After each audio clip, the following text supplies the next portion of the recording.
Manipura zofa tennek chepna antor awanga lala taklo piang chuak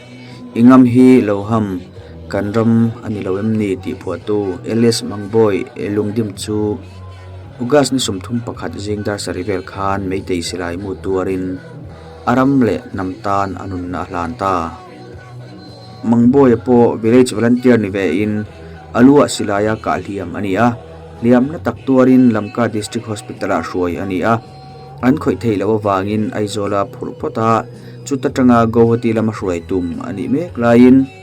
ugas ni somthum pakhat jingdar sarivel khan chatuan ram apanta ani mangboy hi kumsumli pani mi ni in anupui le afate panga akal sana afanu pakhat chuan tuna hian khozol mizorama class 8 zirmek ani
afanu hi tuna khozola hian polriat zirlai ania apathi thu hian adeng na ema ti hian atap ngat mai ni alaina tom tak zeta athiante school kalpui pon ti hian theito pinan boi puya akhong ithak tak zeta he in 12 vuak na he boi na hi top to se kan ti tak se tani pueles mangboy hin puri chat guite hin tuni una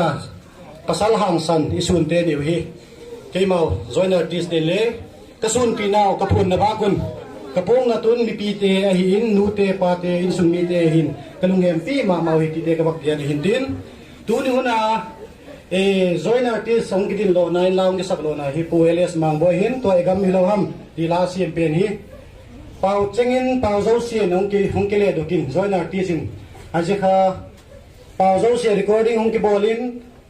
documentary shooting ding tin lalon ki dung ki bolin tun shooting le ki pantan zo ding lam manu alai hin ama to ki ho to zingin shooting hi ni khat shooting ding a zo le editing a chai di tarik so mai release di ti kan gi anu hi hin a hin la tu ni hin wang sit takin la lo pi tak me ami pi te le agama ding nei tai sano aman van ho pi na jak san chung hin ke ma zoina artist ne ka pon ma un ka bol theu lam pon a hin la zela wang hi zo chana hong ki bol in tin release the te nga ngum phale nu te pa te hin in sung mi hin ko hi tale khotang khana hi la mi pi zo se hi tale pung bang boy in zela hi tai san na hi ami pi te ding ai tai san na hi to inamu ki tok sem na ding ai tai san hi ti te he chi te nun je release in program ang ki gen do phale mi pi te atel thei chana yung tel chi dingun join artist minin ka chele he pa ki